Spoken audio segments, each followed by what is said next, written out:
Let's get started on this next session, which is a fireside conversation on the movement for truth, racial healing, and transformation. As ACS Executive Vice President Zinelle October mentioned in her opening, ACS announced its initiative supporting truth, racial healing, and transformation in the US last summer. As you'll hear today, we believe it's particularly important for the legal community to be active participants in and supporters of truth, racial healing, and transformation because of how much the history and the infrastructure of white supremacy is intertwined with that of our laws and our judicial system. I'm so honored to introduce our speaker today, Dr. Gail C. Christopher. Dr. Christopher is the Executive Director for the National Collaborative for Health Equity. She is an award-winning social change agent with expertise in the social determinants of health and well-being and in related public policies. She recently retired from her role as Senior Advisor and Vice President at the Kellogg Foundation, where she was a driving force behind the American Healing Initiative and the Truth, Racial Healing, and Transformation effort. You can learn more about Dr. Christopher on our student convention event page. We also had the honor of hosting Dr. Christopher alongside Richard Rothstein for episode 9 of ACS's podcast, Broken Law, which was released last August. That episode covered truth, racial healing, and legal transformation. And we encourage you to check that out after today's program. So, Dr. Christopher, thank you so much for spending an hour of your time with us this Saturday. I know that I've spoken to several students who are really excited to hear from you today. And we actually talked about some student programming on truth and reconciliation earlier today. So to get us started, I'd love for you to explain, what is the movement for truth, racial healing, and transformation? Thank you, Peggy. It's such a joy to be here with all of the students. And I wondered, are we able to show that brief video that captures the movement?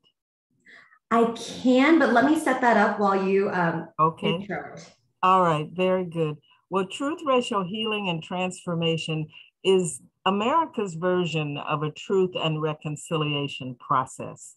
We're very deliberate, though, in not saying reconciliation. We took the time to study all of the efforts around the world to really dig deep into the transitional justice movement. And we felt, and this was over 150 organizations that were part of this design process, we really felt that reconciliation would connote a coming back together. And we didn't want to misrepresent the fact that America was built on the fallacy of racial hierarchy. So there's no back to come to, there is healing from the tremendous harm of that reality. And there is transforming our culture, our ethos, our legal systems, our policies to reflect the truth of our equal value as human beings. So the language is very intentional, but it is inspired by the truth processes that have happened. The other thing that's unique about our country, which is why we have to have a much more comprehensive effort, is that, we've gone, at least 200 years without doing this work. And the typical truth and reconciliation processes occur within decades, at least, of the harm, of the conflict. But we chose not to do that. I mean, you could say that the South and the North reconciled after the Civil War, but we have to acknowledge that was preceded by 200 years of adhering, 240 plus years of adhering to the fallacy of a hierarchy of human value.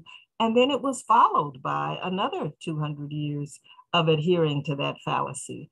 And so it is important to understand the weight of the challenge and the comprehensive effort that's required to address it. So I do have the video queued up. There might be a little lag because I wasn't able to queue it up enough, but hopefully y'all are able to see it. So I'll start that now. All right, thank you. Thank you.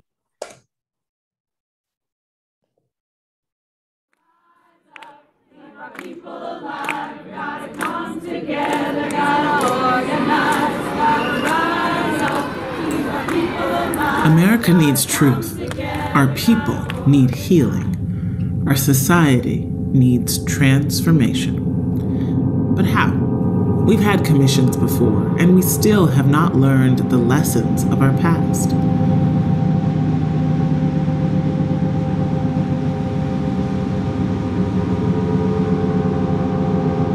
This time will be different. This time, we will learn from the wisdom of our communities and engage in a national grassroots effort to write a new American story. Ultimately, racism is a belief system. It's an ideology. It's a way of seeing the world. And it is the legacy of that belief system that we live with. The work has already begun. In small towns and city centers, meeting in libraries, churches, and on college campuses, from Alaska to Louisiana. How do we get over our fixation on this absurd notion of racial hierarchy? Since it was developed by nearly 200 experts in 2016, the Truth, Racial Healing, and Transformation framework has been used by dozens of communities across the country with the goal of uprooting the conscious and unconscious belief in a hierarchy of human value. To craft the framework for local TRHT commissions, we drew on the study of over 40 global examples of truth and reconciliation commissions. The framework is simple but powerful, and it works. Truth, Racial Healing, and Transformation guides folks through a process of learning and unlearning that ultimately creates a new community history, one that doesn't hide the ugly truth and weaves the stories of all local peoples. Over years of experience, practitioners have learned that relationship building by stakeholders in the community is an essential ingredient to overcome divides. On this basis of healing through storytelling and understanding, community members collaboratively craft plans for creating transformational change to the laws, economic rules, and physical structures that keep us apart and unequal. Empowered by a national commission and fueled by grassroots energy, Truth, Racial Healing, and Transformation will help usher in a new America that lives up to its highest ideals, where all of us can thrive.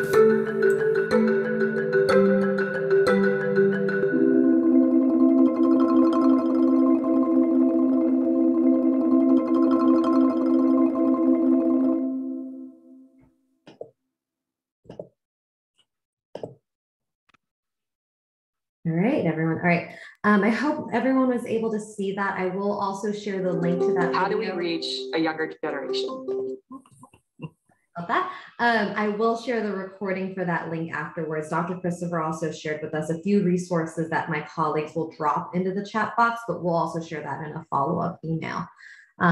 So I know the video explained a little about the vision and goal of Truth and Racial Healing.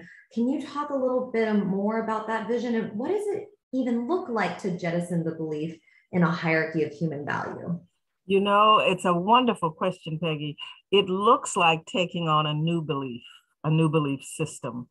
And we believe that our framework enables that process. And the TRHT is both a framework of which law is a central pillar. And it's also a process that organizations and communities go through. If you think it would be helpful, we could pull up the visual of the TRHT framework, the slide, and I could talk through each of the pillars and talk about what that looks like. Would that be good? Yes, give me a second to pull that up. All righty. You're wonderful at this, by the way. That video was perfectly cued. Thank you. Thank you. All right, I have it up. I'll share my screen. Okay.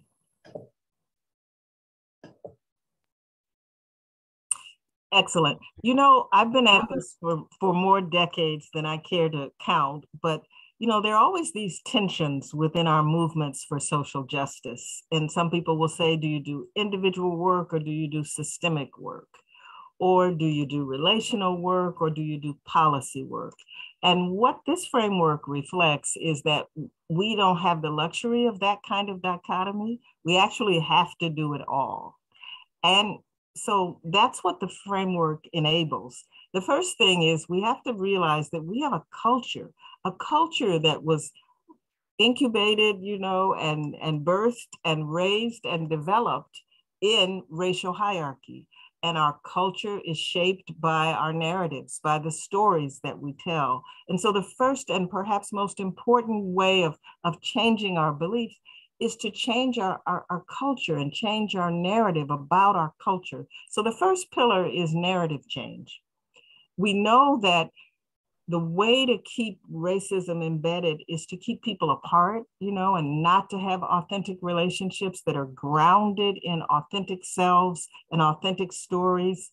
And so the racial healing work is very deliberate in building the critical mass of what I like to call connective tissue, where people come together, you build a strong enough critical mass of support for whatever the policy change is that you're trying to make, and for this work as a whole.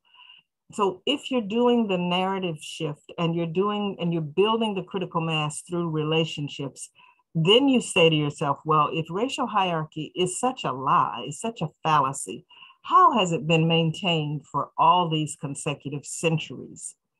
And our answer to that is through some very specific mechanisms, many of which fall under the umbrella of separation. Legalized separation, everything from taking children from their parents for Indigenous people and African American children and immigrant children, to redlining and segregation. There's so many policies that were designed to impose separation based on this false ideology of racial hierarchy. And then the legal system, of course, which includes our access to the vote. It includes our immigration policies. It also includes all of our criminal justice system policies and practices, and many more. The Constitution itself, the law is a primary vehicle for either eliminating racial hierarchy or maintaining it. And then ultimately, in this capitalist society, it's all designed to fuel an economy that embodies and reflects that hierarchy. So that's the backdrop, that's the framework that communities and campuses are using across the country. But I need to talk about the process in answer to your question, what does it look like? And indeed, what does it feel like? So any group that takes this on, they go through a 5-step process for each pillar of the framework. And the first thing they do in those steps is to create a vision for success. So what is our new narrative, right? When we have jettisoned the belief in a hierarchy of human value, what is our new story? What would be the story of ACS when you have accomplished this, right? What do you say about your organization and about your work? How will the relationships change and reflect this shift? What is the vision for that? What is the vision for overcoming the legacy of separation, for a transformed legal system, and for a new economy? So once you create a vision, that becomes the North Star. And then you step back and you say, well, if that's where I'm going, where am I now? And so there's this landscape analysis that says, well, if, in actuality, this is what's going on in relationship to that vision. And then the next step, the third step in the process, is to figure out who has the authority, the power to help you drive toward your vision, who's not at the table that needs to be there to help you drive toward that vision. And then you come up with some very specific action steps, and then some additional action steps that will help to sustain the change that you're putting in place. So those are the 5 pillars of the framework, and those are the 5 action steps that communities are engaging in around the country. And that's really the essence of the work. And I am going to ask you later about some of the movements happening around the country, because I know they are happening all over the place in places you may not even expect. And so we will touch on that in a moment. But as you know, we have a lot, the majority of our attendees are law students. There are some pre-law students as well. And I would love for you to touch in a little bit on why law is a pillar of the framework, and how, why it's important for our law students here to incorporate truth and racial healing into their education, into educating their community, and as they train to become lawyers. And this is a perfect question at this time. We're in a strange moment in our country, where there's all this backlash about banning books and critical race theory. But it was really Derek Bell, as a brilliant legal scholar, who understood how embedded racism is through our legal system.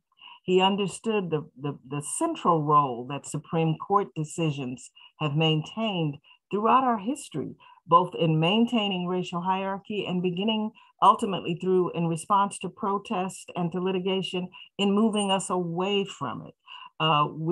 There are states attorneys general, the one in Virginia, for example, he went back and examined the decisions that his office had made throughout history that maintained racial hierarchy. You know, you cannot oppress a people and deny them their opportunity for their full humanity without a set of laws that enable you to do that.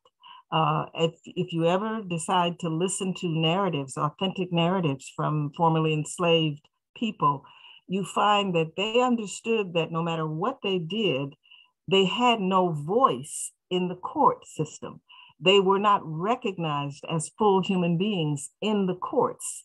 Now, the laws changed after the Civil War, but the ethos of failure to recognize, to give standing, if you will, to people of color, it's still very much, and women, you know, and all those who've been made an other than the hierarchy of white male patriarchy, they often are not given the access to the legal representation adequately and or the standing within the courts themselves to have full equal access to the law.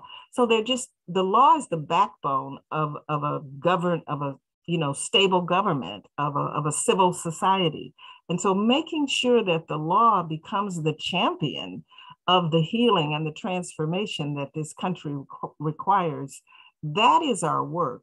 You may notice that so much of what has been legislated throughout history, from the access to the vote to access to healthcare, these things were challenged often, and they ended up at the level of the Supreme Court, which then would have to make a decision which would either keep us moving forward or take us backwards. So because of the nature of our democracy and the role of the law in maintaining that democracy, there's probably no more important group to understand this work than current and future lawyers. And one thing I'm thinking about as you're speaking is, about jettisoning the belief in a hierarchy of human value. And if we don't do that, we can keep creating good legislation, but if we still have this hierarchy, the laws will still be implemented in a way that harms people. Does that sound right? That is so accurate. And that is why the framework is comprehensive. The framework understands that we can't just do systems change and policy change or enact new laws. We have to change the consciousness, the narrative work, especially in this era of social media, the narrative change work. But we have free speech, right? But it's time to unpack that in terms of what does that really mean if we're going to maintain the fabric of a democracy? What do we mean by free speech? What do we mean by, no control over this new tool that we have that can shift an election, or can enable foreigners to shift the outcome of an election? So we have a lot of work to do. Even our electoral college and our voting system, it is a vestige of racial hierarchy. It was designed to enforce, certain power dynamics. So it is a continuous work. We talk about forming a more perfect union. The union is very much still forming. And this work of undoing the embedded nature of permission to devalue some people and to value others more, it's still the work. And I am hoping that as a participant in this work, that ACS will bring some creativity and some real breakthroughs to how we handle the legal structures and systems. And before I move to my next question, I want to give a note to all our students listening. That was a call to action. We need your creativity. We need you looking ahead, helping us create these narrative changes. So just remember that as we continue this conversation. I know some of our students may want to know how the movement for truth, racial healing, and transformation fits in with other movements that they maybe are more familiar with. So, the movement against, anti-racism, the fight against white supremacy, the work of implicit bias and de-biasing, the work of Black Lives Matter. How does that fit into those discussions? Is it hand in hand? Like, I know sometimes our students are a little more familiar with those. All right, well, let me do my best on that. First of all, let me say some of our leaders of the local work, like in Lansing, Michigan, for instance, they are leaders in the Black Lives Matter movement.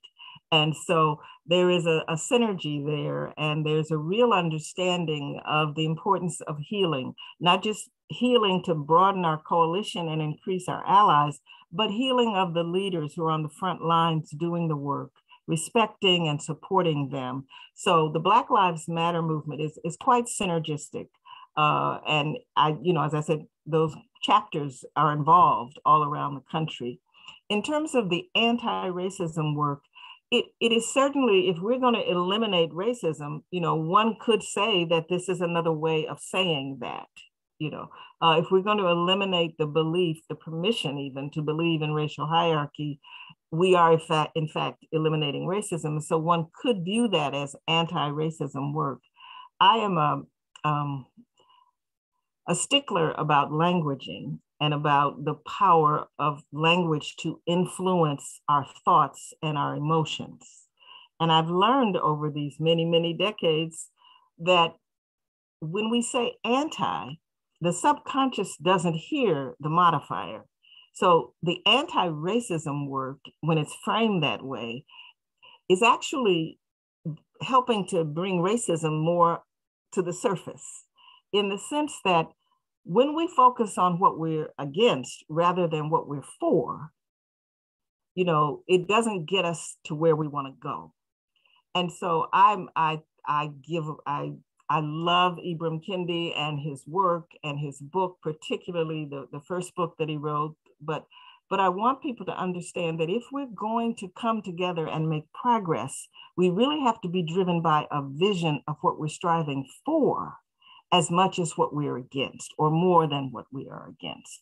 And so that's why the first step of the TRHT process is to imagine full success. But there's so much that's underneath that in terms of systems change and policy change that's very much aligned with the TRHT framework, for sure. The anti-bias work, definitely. I mean, the literature is very clear that the best way to change our mindsets and overcome our biases is through human interaction. The racial healing work is very much centered around circles of people coming together and sharing authentic narratives so that there is a deepening of the human connection and the human connection. And that's one of the most proven ways to reduce our biases. So I touched on Black Lives Matter, anti-racism, anti-bias. What was one of the other ones, Peggy? I actually have a follow-up to that. So you did a great job. I know I gave you a long laundry list. That's okay. And the one thing this always makes me think of is John Powell talks about broadening the circle of human concern. Yes. And I love that framing. And I think that matches up very well with exactly what you're saying as well. But correct me if I'm wrong. No, John and I have worked together for many, many, many, many years. And he was part of our America healing work. And belonging is a central tenet of the racial healing work. The ABCs of racial healing is appreciation, belonging, and consciousness change. And so they are definitely synergistic and informed, I believe, by the same basic psychological literature and understanding. And I know some of our students, they've engaged in this work a little in the movement for reparations. And so I'm hoping they understand the deep connection between truth, racial healing, and transformation in reparations. But just in case they don't, would you mind connecting those two? Oh, I will. I'm happy to do that. I just did an hour-long podcast with Dr. Professor Ron Daniels yesterday, and he is one of the leaders of that HR 40 legislative effort and the reparations movement. They are very synergistic. If you remember the 5 pillars, the 5th pillar is the economy. And so the vision for the team that worked on the economy was to have reparations. You're not that's what success looks like. There will have to be reckoning and reparations. Our concern is that reparations without the broader engagement of a broad majority of the population, reparations without the systemic change that makes sure future generations don't experience continued barriers to opportunity, reparations without a critical mass of support can bring about the kind of backlash that we're seeing today. And so we don't have the luxury of an either or conversation. We have to have a comprehensive approach that, wraps reparations in a context that assures the viability of this. Yes, and I'll drop a plug. I actually had an opportunity to do an interview with Dr. Marcus Hunter earlier this year on reparations. That's episode 35. So I also encourage all of our attendees to listen to that as well. Now I want to move to the successes of the movement. I previewed it a little earlier, but there has been a lot of incredible movements all around the country, including in Alaska and in Maryland. And so I'd love for you to tell our students a little bit about the positive changes that you've seen in this movement in the last 5-6 years. Oh, I'm happy to do that. And part of it is scale. You're looking at hundreds of thousands of people being aware and being touched and wanting to engage, if not millions by now. A lot of the specifics can be found on the website of the W.K. Kellogg Foundation, which is, where we were when we launched this initial effort. I'll tell some stories. In Maryland, for example, they have established a local TRHT commission that was fueled by being honest about the lynchings that occurred right on the courthouse steps in Maryland. And that work is being led by a coalition there, and they're moving forward to provide reparations and to heal and to help the descendants of those who were involved in those. And it wasn't just one lynching, there were multiple lynchings in Maryland. Maryland was, as many of us know, a slave state, very much. So that's an example. In Alaska, the indigenous communities have brought the wisdom of their own elders and ancestors. And one of the stories they share is the transformation that's occurred in the understanding of the harm that the child welfare system has had and what is necessary to change policies and practices within that system. Dallas, Texas is another example of a very strong and viable TRHT. They did their first year, they focused on narrative change. And boy, was that, now we're talking Texas here, and so telling the story of racism and how it played out systematically and structurally within Dallas, Texas. One of the victories was in the school system initially, and making sure that there was a commitment in that school system to telling the truth and also addressing the needs of students of color. But again, there's always a tension. The more success we make, the more there's a backlash, and so that's why the racial healing work is so important. In Chicago, they've trained, I think, upwards of 500 young people in facilitating the racial healing work and the racial healing circles. The leader of the Chicago work went on to become the Secretary of Health and Human Services for the state of Illinois. And then they were able to put millions of dollars out for grants across the state to do this work, this healing work, and this, overcoming these divides. So there's a lot happening. We have, I think now, over 70 college campuses that are part of the Association of American Colleges and Universities campus efforts. And they are establishing actual centers on the college campuses. And if you go to the AACU website, you'll see the list of the college campuses. Some have formally established centers, some have become part of a broader institute that happens every year. And then each of the campus centers does the work that I described in terms of examining their own policies and practices and creating a vision for a campus that reflects the reckoning and the healing from and the elimination of the belief in a racial hierarchy, and then how they can deal with that on their campuses, because many of our college campuses, came about during the periods of enslavement. So they embody this legacy of racial hierarchy, but facing that and committing to dealing with that, some in the form of reparations, right here at I believe it is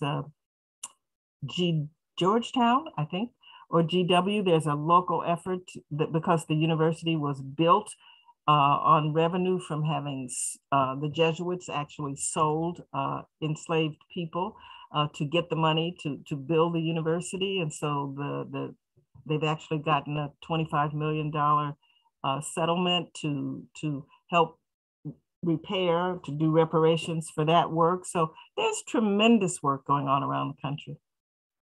I'll add in that there is an ACS student leader task force on truth, racial healing, and transformation as well. And one of the groups is exploring local campus movement. So working in their communities and on their campuses to try to ensure truth, racial healing, and transformation is happening in their communities in whatever way that looks like. So Ashley Erickson, who spoke a little bit earlier, as well as Michelle Hurd and Kennedy Freeman on our staff, are working with those groups. And I know some of those student leaders are on this call right now who are on that task force. So those folks that are there, if you want to put it in the chat box, go ahead. But we are excited to work on that, as well as other elements of getting engaged in truth and racial healing. I have a follow-up question to that, which is the California Task Force on Reparation. I know that they have an exciting report that's going to be coming out really soon. And I've actually advised our students, hey, watch out for when that drops, maybe do some discussion groups around it, because there's going to be a lot in those reports. Is there anything you want to say about those reports that are about to come out? Well, I haven't been intimately involved enough to actually speak to the reports, but I will say that, controversy has a way of bubbling up and making the news. And, there was this controversy with California in terms of, would the reparations be limited to those who could directly trace their lineage to ancestors that were enslaved, or would there be a broader circle of engagement for the opportunity to get reparations? I'll come back to that in a second. And I do know that the legislators who worked with the governor to get this task force in California, they were trying to push, because the national effort has been stuck. They've been at it for more than 30 years. And so they were trying to say, we can do this in California, and here's how. So with that as some of the context, the issue, and this speaks to the importance of the law, they did come down on the side of lineage versus race, a broader umbrella. But some of that is because the Supreme Court has already begun to chip away at race as a valid criteria for any sort of special consideration or decision. And so I've been told, I'm not a legal scholar, but I've been told that the decision to focus on lineage and the ability to track that lineage, but they broadened it a bit, was a legal decision, because they don't want this, whatever they do in the form of reparations, to find its way to the Supreme Court and face a challenge that reverses and therefore nullifies any efforts around the country. As you may recall, the Bakke decision that had such an impact on universities' admissions policies, that was a California effort, So people, the courts are central. The legal system is central to this work. And, one of my fantasies would be to do racial healing circles with the Supreme Court justices, so that they could have a deeper understanding of what they're dealing with, and so many of them do not. And so, yes, that's my short answer, my uninformed answer to your question. Thank you for that.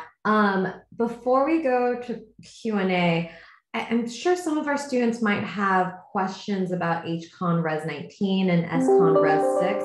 So if you have any insights on where that's at, if you could let our students know. I will note to our ACS chapters, ACS does not engage in lobbying, and we don't encourage our attendees to lobby their elected representatives. So with that being said, Dr. Chris Rigby, if you could give us an update on that legislation. I will, and most of us who are nonprofits affiliates do not lobby.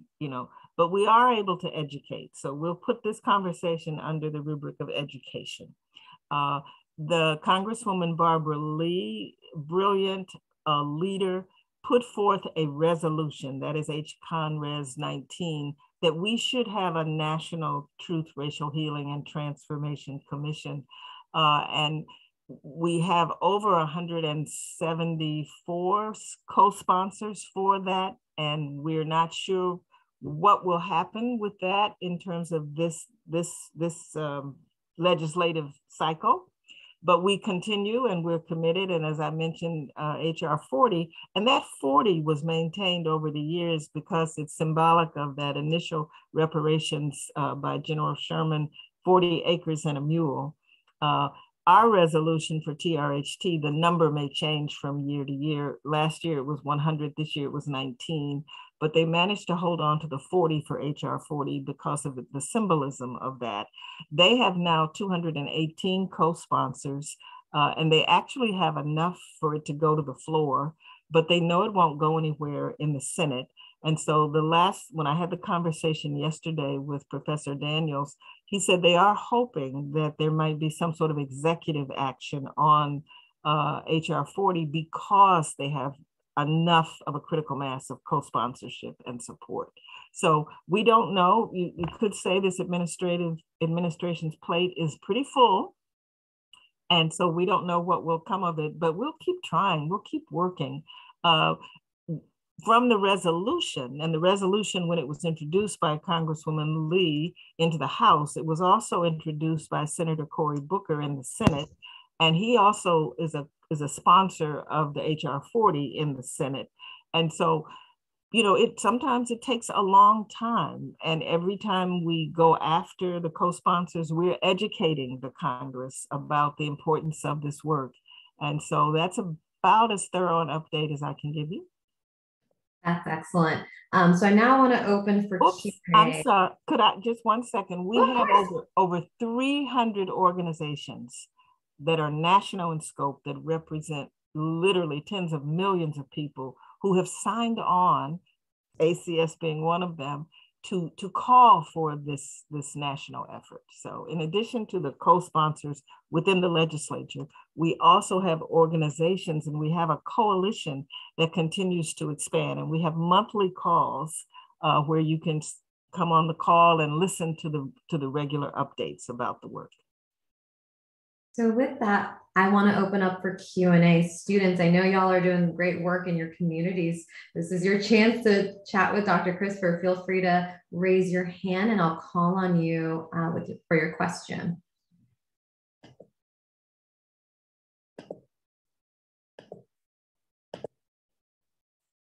But while they're thinking of their question, I know students always want, what is the tangible next step?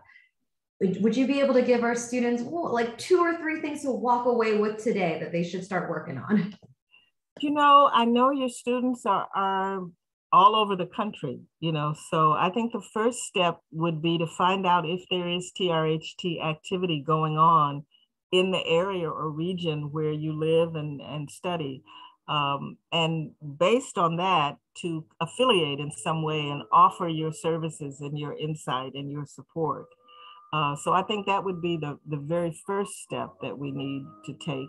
And I also think, given the diversity of the student body and the students, I think you all ought to begin to do some racial healing work within your own community so that you build greater connective tissue and deeper relationships.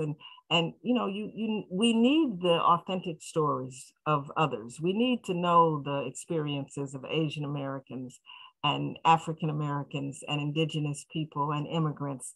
We're better at our work if we have a more authentic narrative and understanding of human stories. So I would really encourage you. I've recently published my book on racial healing. It's available through the Association of American Colleges and Universities. And it tells you how to do racial healing circles. And so I would really encourage you to begin to do those within your organizations so that you build up that kind of relationship power that you need in order to do this work effectively. Thank you. Any Oh, patience. Hello, Dr. Christopher. How are you? I'm great. How are you? Oh, excellent. So my name is Patience McKinney. I'm in Southern California. And I had a question. So you were talking about this relationship building. And, we're at this point in our culture, we're making this kind of, or some people are trying to make a subtle shift to silence and to get people, to censor, really. Oh, you mean the banner? Yeah.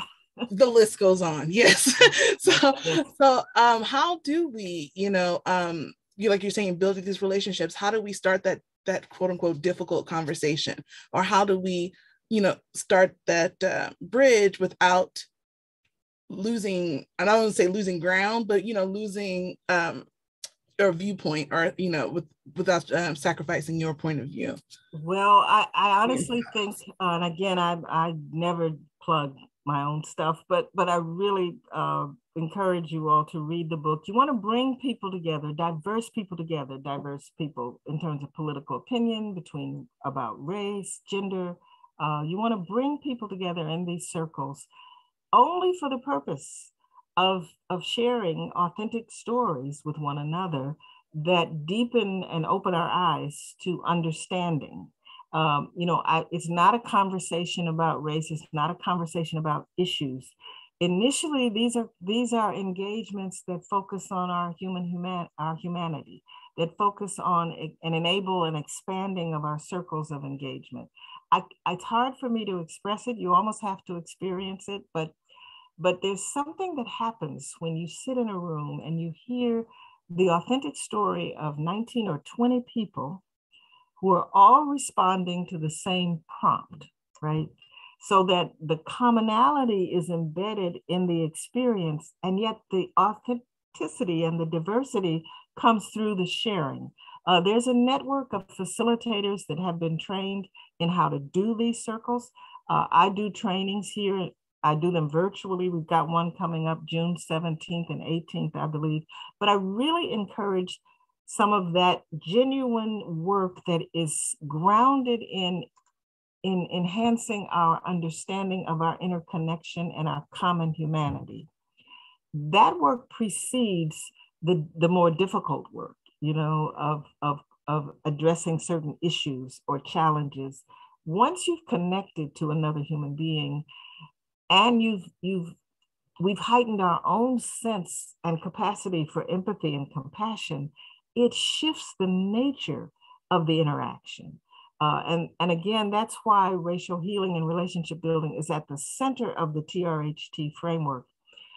We have to move forward together as a country. And we know enough in the 21st century about the psychology of peacemaking, the neuroscience of peace building. We know enough to apply that in our work. And the opposition to peace, they know enough to use it to divide us, to foment fear and division and terror, to create legislation that has no grounding in reality, but it has grounding in deeply intrinsic human motivation.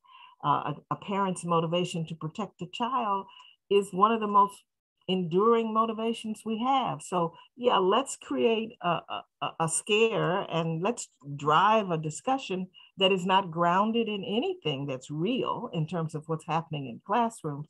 But let's do that so that people are afraid and we can play on their fear. And so what we do in TRHT is try to play not on our fear, but on our capacity for love and compassion. And so that's a long answer to your question, but I hope it's helpful. Oh no, that was beautiful. And it's those reminders, because yes, seeking that commonality is key. Like you're speaking about people in Texas, I grew up in Texas, and, even though we have our divisions, we have our Southern hospitality first. So to have that, sets the foundation. So thank you. And some people, like in California, they've with all the chefs and all the culinary magic that happens, they orchestrated their healing circles around food. And when you break bread together, that's a first step for sure. I live in Houston, y'all. So if you want to break food with me, let's do it. I got recipes. Don, I see you with your hand up. Hey, thank you, Dr. Christopher, first of all, for coming to speak with us. My question pertains to convincing people of a need for racial healing in the absence of a particular incident of racial violence or anything like that. Sometimes people recognize the need for racial healing when there's an instance of police brutality, for example, but after that, it kind of lessens after that. So how do you convince people that there's a need for racial healing in the absence of a particular event? That is a wonderful question. Thank you for that. And this is where the other pieces of the framework come in, the narrative change, for instance. Many communities, and I write about this in the book, you're not doing the racial healing for racial healing's sake. You're doing it to accomplish a purpose. So one of the things we do at the collaborative that I lead on health equity, we have what we call a hope data initiative.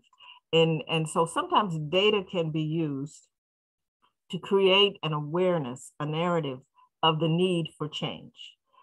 So what we say is when you decide to convene a racial healing circle, tie it to an objective. I mean, the purpose ultimately is to build up and expand the circles of engagement around a specific issue in your community. It could be a levy to better support the school system. It could be the lead piping in the water system. It could be equitable distribution of the recovery dollars, from COVID-19. So your end game is to achieve something and to build a critical mass of support to achieve that. But you need to build the connective tissue, the interdependence, the awareness of that. And so you do the healing circle with that in mind. So you don't bring them together to talk about that issue, but what you're doing is you're expanding the numbers, you're building the critical mass of people who will work on that issue. And so that's sort of that in between, I hope that's helpful. You have 3 minutes. Oh, there you go, Ebony. Last question. Hi, can you guys hear me? Yes. Uh-oh, what happened?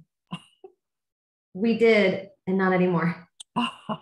Okay, alrighty. I'm currently not in law school yet, but I do plan to apply very soon. And I wanted to ask you, because I'm a current paralegal and I work in landlord and tenant more housing evictions.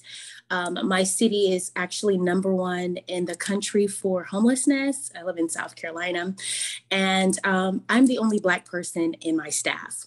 So how do we address this racial healing in the workplace when we are servicing Black and Brown communities, but the staff does not reflect the people that we are servicing? How do we talk about those uncomfortable conversations in the workplace when the staff does not reflect, I guess, the mission that we're trying to accomplish? If that makes sense. I hope that makes sense. It makes a lot of sense. And I'm like both sides of my brains is talking to me at the same time, but I would say that ultimately, one of your goals must be to diversify your workforce.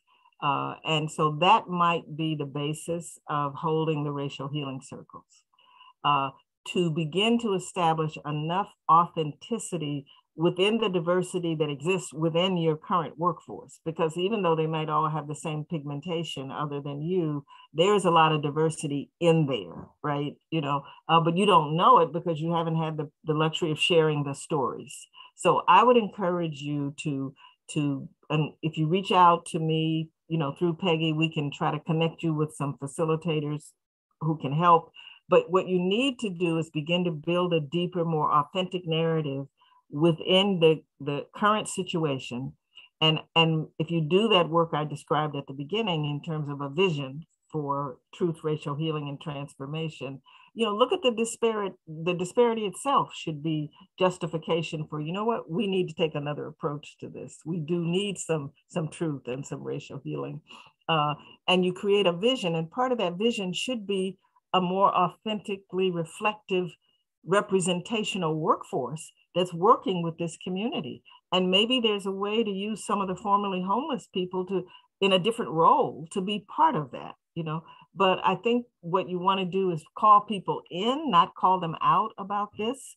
And because they're doing this work out of some kind of compassion, right? So, you know, it doesn't have to be that uncomfortable. If you begin to build the relationships, authentic relationships, then it can be a comfortable conversation and a co-creative conversation. I hope that lands. I hope that's helpful.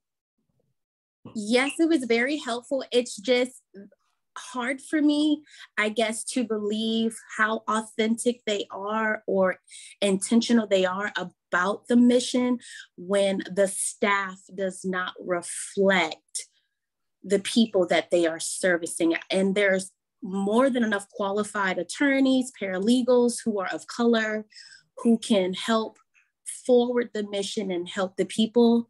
But it's really kind of unfortunate when we're helping Black and Brown communities, but you don't have there's people. There's no question that that's the problem. Okay. We have to figure out how to solve it. Right. And the people who have the authority will have to solve it. Right. So that's why you have to find a way to call them into this work rather than calling them out so that they feel the way you feel.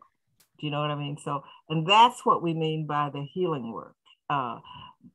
You're absolutely right. And your observation is 100%, but it's happening within a structure of racial hierarchy. Any system of care or service provision in this country today is exactly like the system you're describing. It is a system of racial hierarchy, and the opportunities have always gone to the dominant group.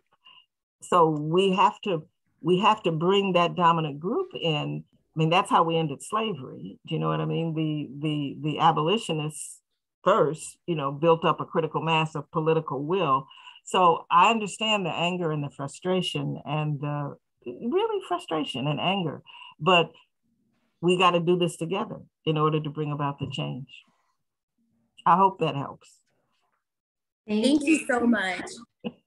So we are at time. I know we could continue this conversation all day, but thank you so much, Dr. Christopher. We so appreciate you being here. And I already know some of our students might be sending you an email asking you to speak at their university. So just a heads up. Well, we've got to do all this together. And I just so welcome your partnership. And I was very happy to be able to be with you today. So carry on and thank you. Thank you. And now we're going to segue to ACS President Russ Feingold. As we mentioned earlier today, he's going to give us a preview on what happened last week with Judge Jackson, tell us a little bit about the great work that ACS is doing on the courts. So with that, ACS President Russ Feingold. Thank you, Peggy. Welcome to the 2022 ACS Virtual Student Convention. And I just got to say, Peggy, you and all the people on our party organization have just put together a beautiful program. I've been to almost every minute of it, and I'm very proud to be able to be associated with it. I'm Russ Feingold. I'm the president of ACS, and it's such a privilege to be able to speak to the student network today. Our network and our chapters and our students inspire me every day and make me hopeful about the road ahead, even though at times it's hard to be hopeful, as you all know. That's why I joined ACS 2 years ago, and I believe so fervently in the impact of this organization. I particularly enjoyed hearing the reports from the various chapters. I was so pleased to hear on the substantive side, all the stuff you're doing to advance what Dr. Christopher was just talking about. The TRHT, we made this the focus of our 20th anniversary last year. Zinelle and I announced that our endorsing TRHT as an organization, which had not happened before, ACS had not really had a profile on this, was the heart of it. But you know, that's just an announcement at the national level. Without what you're doing at the local level in the student chapters, it wouldn't mean so much. And so this is exactly how this organization should function. I want to particularly thank Dr. Christopher for her wonderful comments. She's an amazing leader, and for bringing back my memories of what she describes as the founder of the movement, Professor Derek Bell, who was my professor in the Race and Constitution course that I took many decades ago. It's taken way too long, but it's very exciting to see the depth and the improvement that has occurred in terms of trying to advance this terribly important movement. The second thing is be aware as student chapters that at the national level, we are doing more to make sure that you have the financial wherewithal to put on these programs, to get good speakers. The people from Missouri that spoke know that we are now greatly advancing that. I am raising money to make sure that you can compete with the other organizations, and you know who I'm talking about, who tend to have a lot of financing at the chapter level. So this is where we can strengthen the student chapters. As Peggy said, today I've been asked to speak for a couple of minutes about the Supreme Court nomination, Judge Ketanji Brown Jackson's historic nomination, and ACS's work to create a pipeline of progressive and diverse candidates to help our judiciary finally reflect the public it serves. Quite simply, Judge Ketanji Brown Jackson is one of the greatest legal minds in this country. She's extraordinarily well qualified to sit in our highest court. The Supreme Court has never represented the diversity of the American people. For most of our history, it was uniformly white and male to the detriment of our country.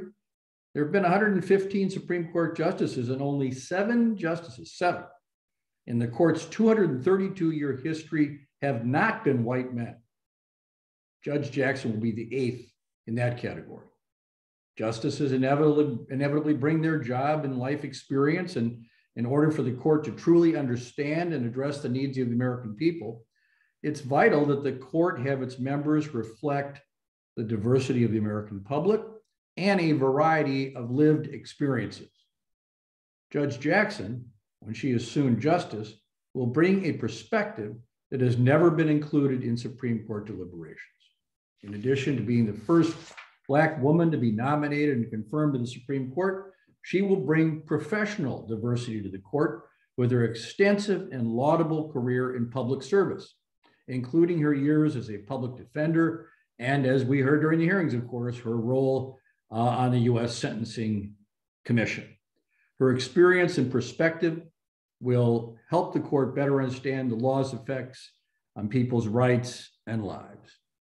Now, some of you have commented on this, but I have to say, having been on the Judiciary Committee for 16 years as a senator, having directly participated in the nomination and confirmation of 4 of the justices, that I experienced 2 completely conflicting feelings watching the hearings. One was elation, the other was disgust at the behavior of United States senators who were inappropriate and frankly outrageous toward the nominee. But Judge Jackson was exceptional during her historic confirmation hearing before the Senate Judiciary Committee. I was particularly moved by what she said in her opening remarks. She said, "I am humbled and honored to have the opportunity to serve in this capacity and to be the first and only Black woman to serve on the U.S. Supreme Court. I stand on the shoulders of generations past who never had anything close to this opportunity." So I'm pleased to say that none of the aggressive attacks against Judge Jackson last week and the repeated use of racist and dog whistle politics can undermine the truth. Judge Jackson is exceptionally well qualified to serve on the Supreme Court and is one of the greatest legal minds in this country. So Judge Jackson is now eligible for a full committee vote.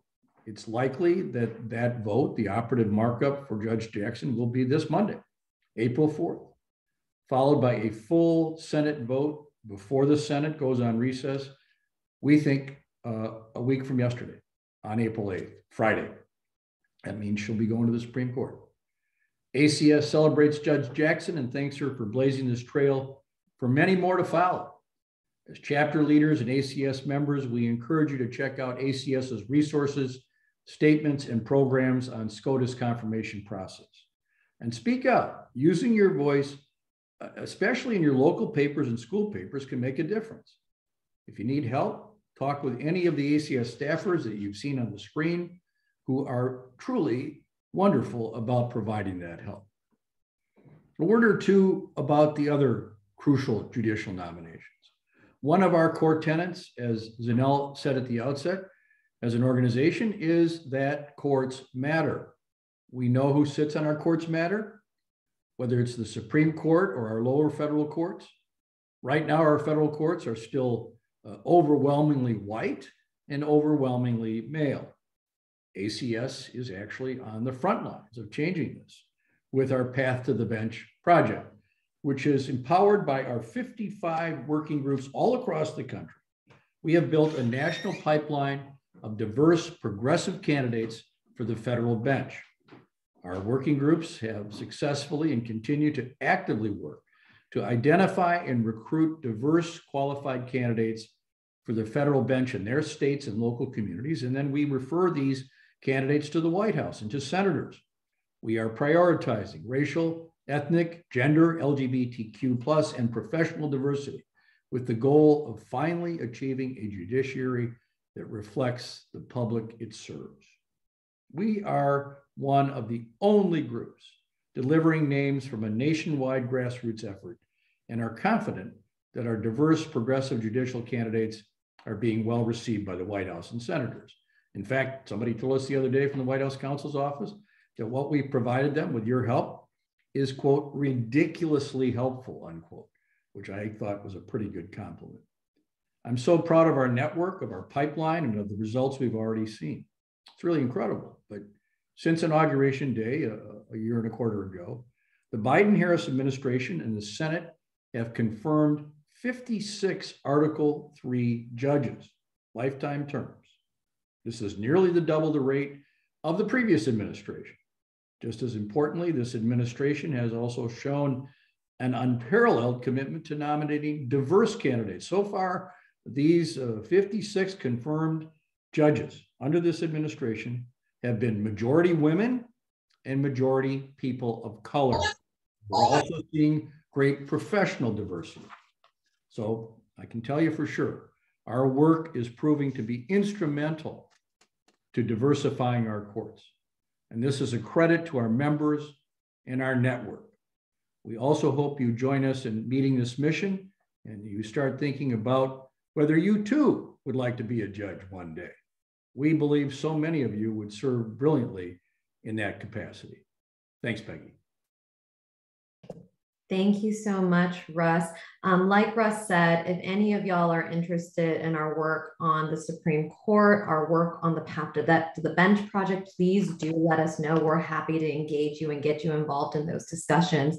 And with that, I'm actually going to segue to our next session, which Megan Paulus, our VP of Network Advancement, is handling. So Megan, the floor is yours. Thanks, Peggy. And hi, everyone. It's so good to see so many familiar names and faces. I am going to kick off our next panel discussion. As Peggy said, I'm the Vice President of Network Advancement for ACS. And this afternoon's discussion is entitled Inspiring and Empowering Tomorrow's Change Makers, and that's you. This was designed by my amazing colleague, Jordan Blisk, who unfortunately can't be with us here today. But like all of us at ACS, Jordan continues to be struck by how much progressive law students, attorneys, and leaders accomplish in the face of much adversity. In a time when there's a lot to be concerned about, we wanted to make sure to give you all some takeaways that would inspire you and probably spark some joy. So with that tall order, I have no doubt that they will meet. I'm happy to introduce this panel. I'll give a little bit about each panelist and then I'll start peppering them with questions. So I'll start with Ellen Bertels, who's the directing attorney of the Kansas Name Change Project at Kansas Legal Services.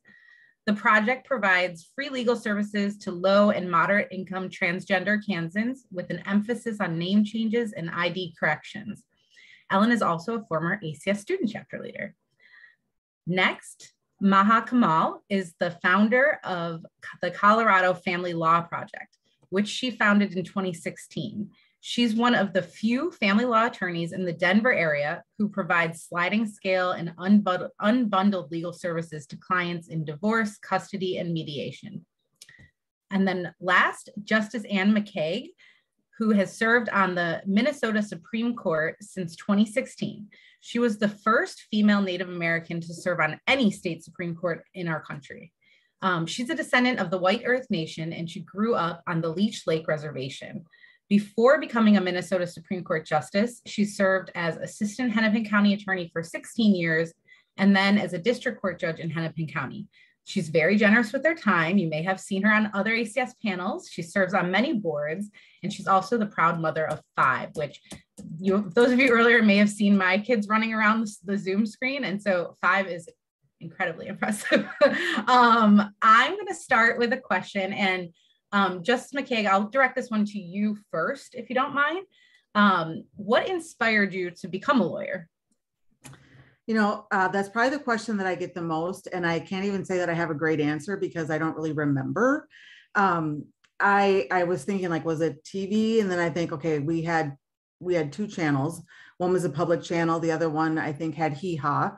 So those of you who do not know what Hee Haw is, Google that, and that will explain my entire upbringing. In 9th grade, we had to do a career report, and I did one on being a dentist. And that just seemed like that was entirely too much science. And it was only because I liked our dentist. And then, so after that, I just said, well, I'll just be a lawyer. And I have no idea why, except for maybe I did enjoy watching my mom and dad help people. And so I think I thought that that was a way that I could actually help people. And so I decided in 9th grade, and I never wavered from that since that very moment. So who knows? That's awesome. I'm glad you chose that path. What about you, Maha? So I kind of followed the traditional South Asian work ethic of my parents. And anybody who's on this call that can empathize in any way, it was either becoming an engineer or a medical doctor. And I fainted at the sight of my own blood. So medical school was not going to be in the books for me. You know, I went through nursing, I got into NYU, I didn't want to do that either. Genetic counseling at UT Austin. Like, I spent some time, I actually didn't just immediately go from undergrad to law school. I took 3 years off. But the one love that I've always had is international law. And that's what I did my undergrad in, was international affairs. And that really motivated me to go to law school because I wanted to work for the UN, which I actually got an opportunity to do my last year of law school and then decided that was not for me. But yeah, it was a little bit of an interesting, non-traditional way of ending up in law for me. That is interesting. What about you, Ellen? Did you always know you wanted to be a lawyer? I didn't. I mean, I should have. I did. I was the captain of the debate team in high school, and I was also the co-captain of the speech team. And I think I pushed back against being a lawyer because I had people in my ear constantly saying, like, "Oh, so you're going to go into the law then?" And I was like, "No, I'm going to be a book editor." But I've always had kind of, I don't want to say like conflict oriented because that sounds terrible, but I've always been solutions oriented, and I've also always been very project oriented. So it seemed, I'm sure we'll talk about this later, but I didn't get radicalized to the work that I'm doing until I got into law school, but I knew that I wanted to help, right? Like, I knew I wanted to do something good for the world. I didn't really know what that meant or looked like, but it seems like to me, the law fit sort of that ability to do that and the skill set that I had grown up with. But I got to tell you, I was not sure until like a month in, even a month into law school. I was like, I don't know, man. This isn't gonna work. I think a lot of people here can relate with that. And I'm going to segue right on to what you were starting to talk about. Can you describe some of the work that you're doing now? Yeah, absolutely. So I'm a born and bred Kansan. I've lived here my whole life.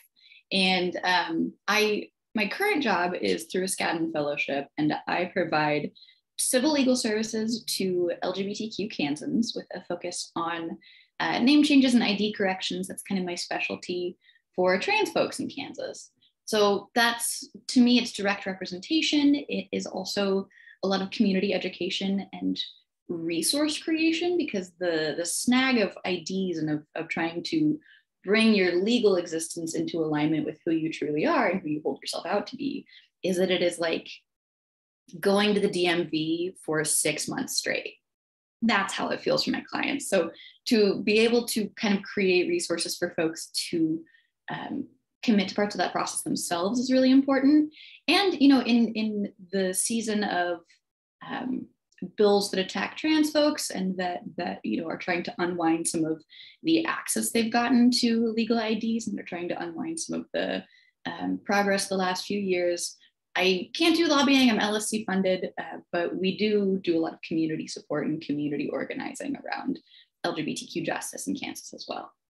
So yeah, if you would have told me the summer before I started law school that would be my first job at a law school, I would have cackled. I had no idea that was an option, and no idea that that's something that I would have wanted to do either.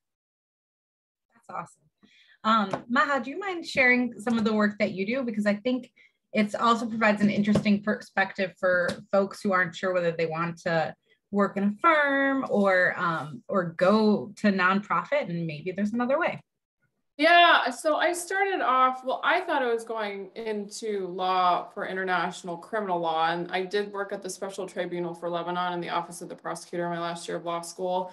And that was amazing. It was a great experience. I think I went into it bright-eyed, bushy-tailed, thinking, oh my God, it's the UN. And I mean, full disclosure, I have a tattoo of the United Nations logo, which totally happened in undergrad.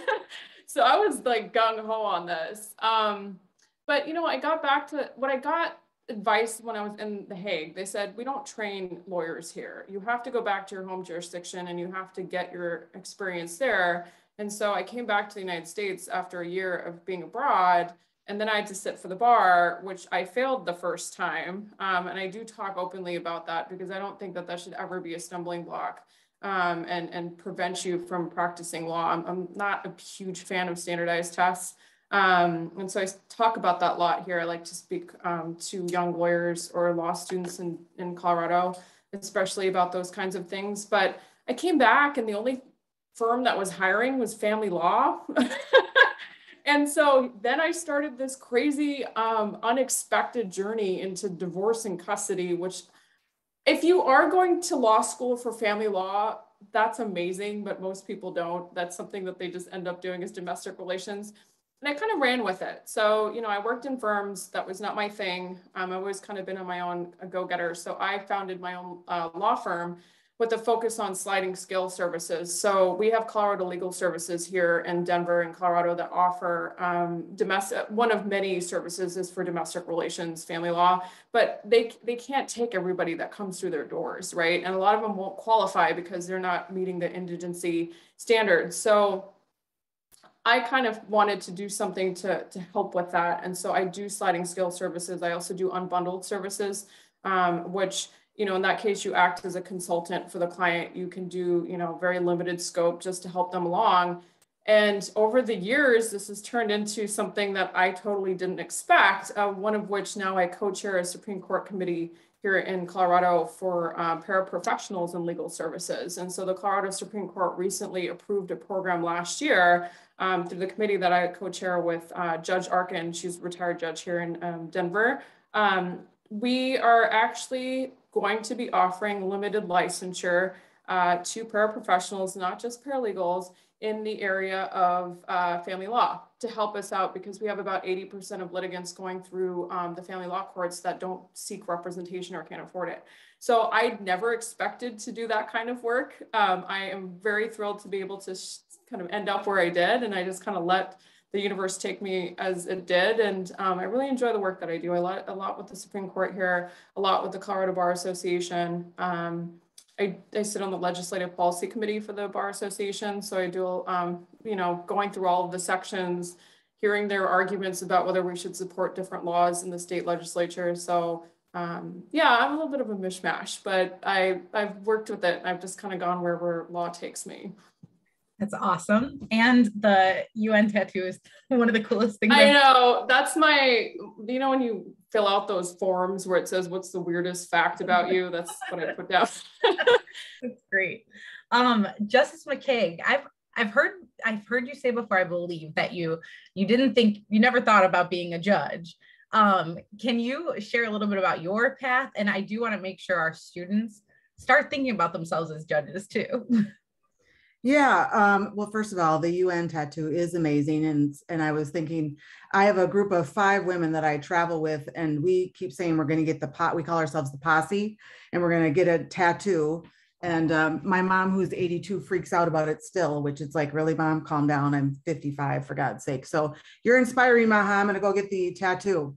Yeah, so I did not start out thinking that I wanted to be a judge. I just, I can't even say that I knew what I was going to do after law school. I just knew that I had to get a job, frankly, a job that had a paycheck that I could pay my bills because there was no backup plan. My parents couldn't afford to help me. I have 4 mediocre brothers, as I like to talk about. And very humble beginnings. So I had to get a job that paid. So the first job that came my way was with the Hennepin County Attorney's Office, which is the largest law office in the state of Minnesota, a couple hundred attorneys. And I was placed in what is now the Child Protection Division. And I can't say that I really knew what that was. But once I landed there and started going to court immediately on behalf of kids who've been abused and neglected, I knew that I'd really landed in the right place. And I was extremely passionate about it. I still am. I think it's the most important work that we can do in our criminal justice system, because if we do it well, we can prevent a lot of kids from ending up as juveniles and then moving into the adult criminal world. So it was incredibly important work, and I would have stayed there forever. I was there for 16 years and even had a chance to specialize in Indian child welfare so I could work with my own community, the Indian community, which was great. But then there was the first Native male judge that was appointed in the Twin Cities. They had his swearing in, and I went and watched that swearing in. And it was during that I actually thought for the first time, maybe, this girl from the reservation, my hometown's 106 people. So anybody who's from a rural area can appreciate that, could actually become a judge. And he ended up being a mentor of mine and really encouraged me to do that and helped me try to sort of define for me and for me to be able to see myself in that role.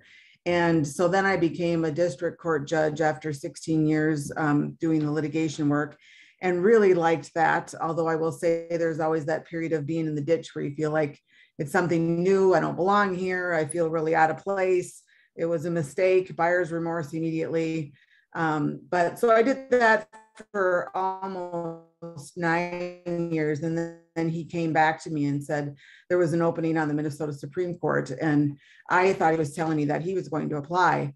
And so I asked him, I said, "Oh, good. So you're going to apply?" And he said, oh, no, you are. And I was like, "Oh my God, you've been drinking over the lunch hour."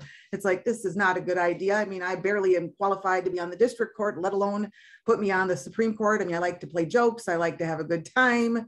I am not what I would say is the typical judge. And he's like, "No," he said, "this isn't about you. This is about our broader community and our Native community. And we've never had a seat at the table. And it's time, and you have an obligation." And I was like, "Okay, yes, sir." And not thinking that it would happen. So went through that whole application process, and then I'll be darned if I didn't actually get it. And then it was really serious buyer's remorse. But I would encourage all of you to think about it, because there aren't enough of us, I think, especially from the communities of color, or even our geographic, diversity, or our economic diversity, frankly, that think about ourselves in that role. And it's so incredibly important, because I think many of us can really see and have things in common with those who are the users of the court system. And in order to be a really good judge, I think that that's something that's incredibly necessary. So it was never in my mindset. I actually wanted to be a country music singer, but my mother told me, no, let's try college and law school. So there you go. That's great. Jordan set me up with some really great questions. I'm having trouble selecting which one I want to give, but I'm going to throw this one to whoever wants to answer it first. What would you say to a student who's having difficulty finding their place in the legal profession?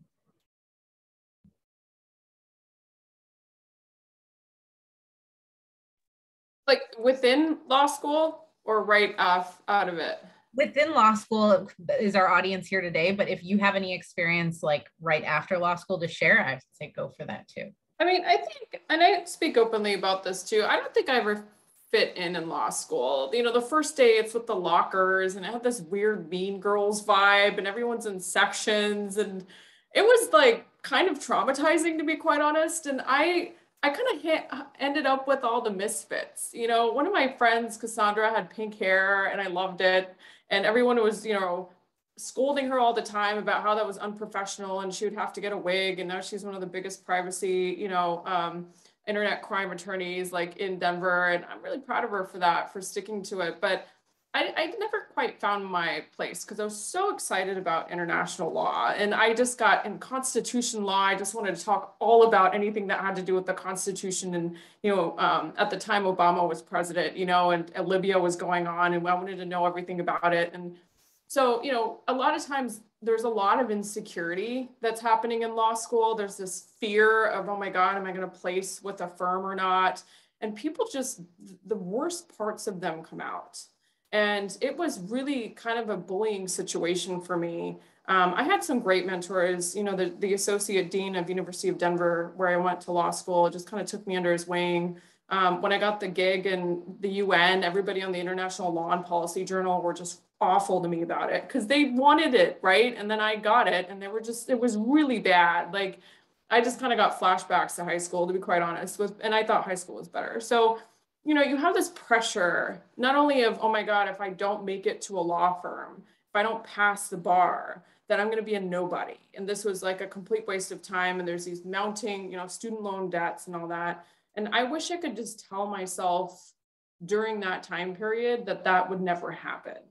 And it sounds cliche, but if you're really passionate about law, you'll find a place. And there's like the Inns of Court, there's the American Constitution Society, there's so many different options. And then you kind of find your tribe. And that's what's happened. And, I actually think being in a smaller state, and not so much now, but like just a community like the Denver bar and Colorado bar has been really amazing. I love everybody out here, including Jordan. But that's the advice I would give is if you're really struggling, like reach out to me. I'm happy to coach you through that, mentor you through that, but don't feel like you're alone and don't feel like everything around you is necessarily normal. I think people are at their worst sometimes when they're put into this competitive mosh pit, I totally agree. And I would say the thing that sort of like brought me to a point where I'm like, oh, I really like this job that I have, was just trying everything. I mean, I did an intern, just to like give you all like a background. I did an internship at the ACLU my first summer, and we were generalists because it was a local office. So it was like, I don't think that many people applied for the internship, frankly. Like that sounds bougie, but I think they had like 4 applicants, and I was the one who was like, I'm from Kansas. And they're like, that sounds good. So I got criminal, voting rights, First Amendment, a little bit of like LGBTQ experience on the ground at that job. I did an internship at the Federal Public Defender's Office. I did not like public defense. I was like, good to know. Great, check that one off the list, right? I did a voting rights democracy internship. Actually, one of my co-interns is here. Hi, Jennifer. And I liked that, but I was like, ooh, redistricting, not for me, right? So I had a chance to do, and then I did a clinic, my 3L, so I was doing direct rep for low-income folks. And I liked that. Like, I really liked the poverty work aspect of it. I liked the LGBTQ work that we were doing in the clinic. And it helped me to know that there were pieces of things that I could do for a while, right?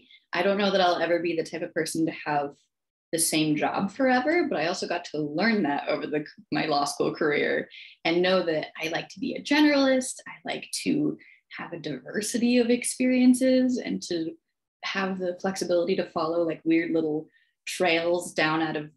Like I do a lot of weird stuff, but I have the flexibility to do a lot of weird stuff and be like, hey, what if I just,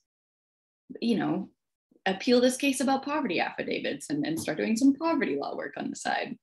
So trying things, being willing to not cross anything off your list and taking the opportunities that arise, even if they seem like kind of weird, funky opportunities. I'm trying to think of what else worked for me. And really, I think being able to go with the flow your first year out of law school. I'm a first year attorney. So I'm finding out that you go all the way through law school and you're like, I know exactly what I want to do, right? I know who I am as a lawyer. I know who I'm going to be. And then you have your first year in the law and you're like, I don't know who I am. I have so much learning to do. I have to figure out so much more stuff about what I want for my life and what I want for my career. And it's going to be, I'm not at the end of anything, right? I'm at the beginning of something again, which is a really lovely thing, kind of a scary thing. But for those of you who don't know what you want to do right now, don't feel like you have to have the answer by the end of law school, because you're about to start on a whole new journey by the time you graduate. And try something for a year, get a job that's going to pay you enough to live, see if you like it. If you don't like it, try something else. There's no shame in that. And in fact, I think some of the finest attorneys are the ones who are willing to try that out. Justice McCaig, anything to add to that? Yeah, I mean, all I would say, since I'm the oldest person on this panel, which is so sad to me, I gotta say, I used to think of myself as young, but I'm looking at you guys and I'm like, oh my God. Anyway, I would say don't worry about it. I mean, I really would, because it does sort of all figure its way out. And putting all that pressure and stress on yourself isn't helpful. So relax. I agree with Maha and both Ellen. I hated law school, to be honest. I didn't feel like I belonged there either and fit in, but it'll all work out in the end. That. We're going to do one question before we then go to the 15-minute breakout room. So that question is, what piece of advice do you have besides relax to share with our law students? And I'll let whoever wants to go first go. I would say have fun. You're going to spend a lot of time at every job that you have, and it is incredibly important that you enjoy it. And sometimes it's bringing levity into what can be very serious situations or serious work is important to sort of keep yourself grounded and know that you don't have to always take all that stress on. I have tried to have fun at every job that I've had, even though they've all been very serious jobs. And I'm glad that I do, because life is far too short. I would say embrace the failures. And it's not just, I mean, I failed the bar the first time I took it. And I was mortified because I'm like, oh my God, this isn't even New York or California. This is the Colorado bar, you know? And it was just like terrible. The law firm I was at fired me. Like anything that you could think of, that's the worst thing that could ever happen to you. And I think it was the best thing that ever happened to me, because I picked up, you know, I just got up after a period of moping, and I ended up making the best networks and found the best mentors in that time period when I started to study for the bar again, including the former Chief Regulation Counsel, Attorney Regulation Counsel, Jim Coyle. And he's like, Maha, this is just the bar and you're going to get through it. You're going to get through it the second time. And I would have never met him if I had not failed it the first time. So I look back and I'm like, you know, sometimes your failures take you in places that you would have never ended up before. But that's not the first time you're going to fail. Okay. The second time is when you start actually practicing law, and you have to take that first loss, no matter what practice area you're in. And you could be fighting the government, you could be fighting another opposing counsel, you could be doing everything, and you're going to lose cases. It just happens, you know, and that's the adversarial nature of this, right? So I'm at a point now, almost 8 years into my practice, where I embraced the failures. And I said, you know what, that stung, that sucks. Now I have to like take care of my client who's already a wreck anyway. But what did I learn? And what could I do better? And what did I, you know, what can I anticipate from this judge and this case scenario moving forward, so that the next case I take that comes back that's similar, I can advise and better, you know? And so that's what I would say is, watch out, you're going to fail, accept it, and just learn from it. I would say if you're trying to do public interest work, if you're trying to do movement work, which I'm guessing a good number of folks in this Zoom are today, the prestige is not your goal, and prestige will not be an effective goal if you try to make that your goal. What you should do, rather than shooting for the biggest, fanciest name, is to look around, trust your senses, stay local, stay personal, and see what actually needs to be done in your community and find a way to do that. And it's not always going to be Supreme Court clerkships. I'm sorry to say it. I hate to be that spot on about it, but sometimes it's not going to be. Sometimes, I mean, like I work in a legal aid office. Our heater is on 365 days a year, even when it is 90 degrees outside, right? Like I do not have a fancy office. I do not have a fancy title. And I think my work is so extraordinarily meaningful. And I know that I am working with and through a community that need services like the one that I'm able to provide. And it's because my fellow classmates and I, who started running this project a couple years ago, we looked around and we started asking folks, and we saw a dearth of opportunity in this region. And I think if I had allowed myself to listen to the hype and to listen to the pressures of law school, and to try to track down the big summer clerkship or the big post-grad, like judicial clerkship, I don't think I would have had any of the opportunities that I have to really impact my community in meaningful ways. So I just say, don't listen to the haters, don't listen to the pressure, do what you think needs to be done, and you're going to be great. Awesome. Thank you all. You all inspire our team here at ACS, and we're glad you got to share some wisdom with all of our students.